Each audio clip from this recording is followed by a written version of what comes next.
Լուկաս 5 ձկնորսներից առաքյալներ։ Եվ մի ժողովուրդը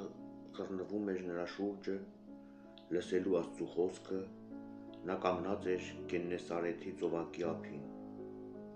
և տեսավ երկու նավակներ, որ կանգնած էին ծովակի եզերքին, և ձկնորսները դրանց միջից դուրս եկած ուրկաններն էին լվանում։ Նա մտավ նավակներից մեկի մեջ, որ Սիմոնինն էր, և խնդրեց նրան, որ ցամաքից փոքր ինչ հեռացնի այն։ Նստեց ու նավակի միջից ուսուցանում էր ժողովրդին։ Եվ երբ դադարեց խոսելուց, ասաց Սիմոնին. «Քշի՛ր տար դեպի խորերը, և ձեր ուրկանները գցեցեք որսալու համար»։ Սիմոնը պատասխանեց և նրան ասաց. «Վարդապետ, ամբողջ այս գիշեր չարչարվեցինք և ոչինչ չբռնեցինք,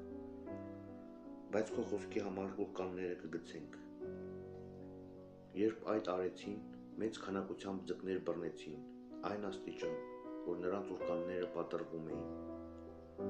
Նրանք նշան էին անում մյուս նավակի մեջ եղող իրենց որսակիցներին, որ գան իրենց օգնեն։ Եվ նրանք եկան, և երկու նավակներն էլ լցվեցին սուզվելու աստիճան։ Երբ Սիմոն Պետրոսն այս տեսավ, Հիսուսի ծնկներին ընկավ և ասաց. «Ինձնից հեռու գնա, Տեր, որովհետև ես մեղավոր մարդ եմ»։ Քանի որ վախը պատել էր նրան և բոլորին, որ նրա հետ էին, իրենց բռնած ձկների քանակի պատճառով։ Նույնպես և Զեբեդեոսի որդիներին, Հակոբոսին և Հովհաննեսին, որոնք Սիմոնի որսակիցներն էին։ Եվ Հիսուս Սիմոնին ասաց. «Մի վախեցիր, այսուհետև դու մարդկանց պիտի որսաս կյանքի համար»։ Եվ նավակը ցամաք հանելով, թողեցին ամեն ինչ ու նրան հետևեցին։ Բորոտի բժշկումը։ Եվ երբ նա հասավ քաղաքներից մեկը, բորոտությամբ պատած մի մարդ, Հիսուսին տեսնելով երեսի վրա ընկած, աղաչեց նրան և ասաց.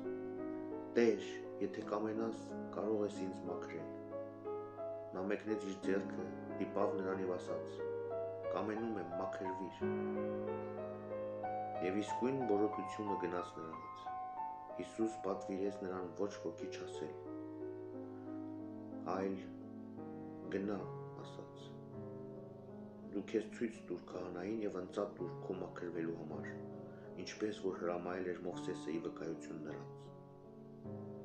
Եվ նրա համբավը ավելի ու ավելի էր տարածվում, և բազում ժողովուրդ էր հավաքվում լսելու նրան ու իրենց հիվանդություններից բժշկվելու։ Իսկ նա խույս էր տալիս դեպի ամայի տեղեր և աղոթքի էր կանում։ Անդամալույցի բժշկումը։ Մի օր ինքն ուսուցանում էր, իսկ փարիսեցիներն ու օրենքի վարդապետները, որոնք հավաքվել էին Գալիլեայի և Հրեաստանի բոլոր քաղաքներից ու Երուսաղեմից, նստած էին, և Տիրոջ զորությունը նրա հետ էր ու նրա միջոցով բժշկում էր։ Եվ ահա մարդիկ մահիճով մի մարդ բերեցին, որ անդամալույց էր, և ուզում էին նրան ներս մտցնել ու դնել նրա առաջ։ Եվ երբ ամբոխի պատճառով նրան ներս մտցնելու միջոց չգտան, բարձրացան տանիք և կտուրի բացվածքից նրան վար կախեցին ու մահիճով հանդերձ իջեցրին մեջտեղ։ Հիսուսի առաջ։ Տեսնելով նրանց հավատը, Հիսուսը ասաց նրանց. «Ով մարդ, թող քո մեղքերը քեզներու են»։ Օրենսգետներն ու փարիսեցիները սկսեցին խորհել և ասացին. «Ո՞վ է սա, որ հայհոյանքներ է ասում,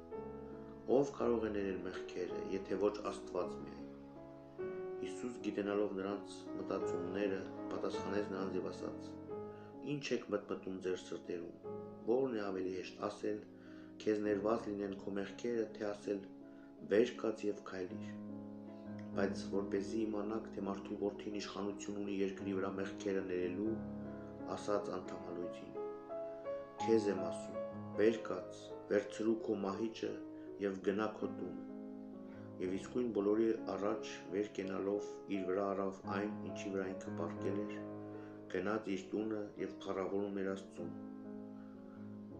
Բոլորին զարմանք պատեց, և փառավորում էին Աստծուն։ Ահով լցվեցին և ասում էին. այսօր արտասովոր բաներ տեսանք։ Ղևիի կոչումը։ Դրանից հետո դուրս ելավ այնտեղից և տեսավ մի մաքսավորի, որի անունը Ղևի էր, և որը մաքսատանը նստած գործի վրա էր։ Հիսուս նրան ասաց. «Իմ հետևից արի»։ Եվ նա թողնելով ամեն ինչ, վեր կացավ գնաց նրա հետևից, և Ղևին իր տան մեջ նրան մեծ ընդունելություն տվեց,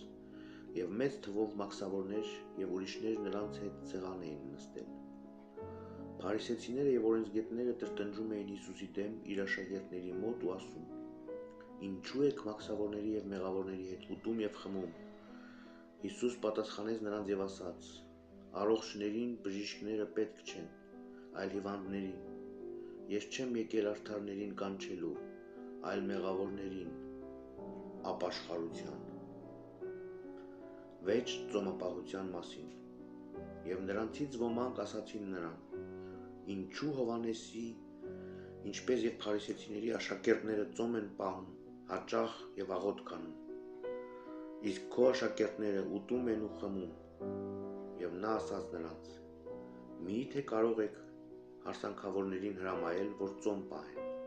որքան ժամանակ որ փեսան նրանց հետ է։ Կգան օրեր, երբ որ փեսան նրանցից կվերցվի, ապա այդ օրերին ծոմ կպահեն»։ Եվ նրանց մի առակ էլ ասաց. «Ոչ ոք հնացած ձորձի վրա նոր զգեստից կտոր չի դնի, ապա թե ոչ և նորը կպատրվի, և նոր զգեստից վերցրած կտորը չի հարմարվի հնի հետ։ Եվ ոչ ոք նոր գինին հին տիկերի մեջ չի լցնի, ապա թե ոչ նոր գինին հին տիկերը կպայթեցնի, գինին կթափվի և տիկերը կփչանան։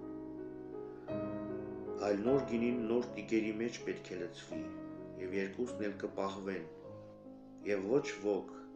երբ հինը խմի, նորը կուզենա, որովհետև կասի, թե հինը ավելի լավն է»։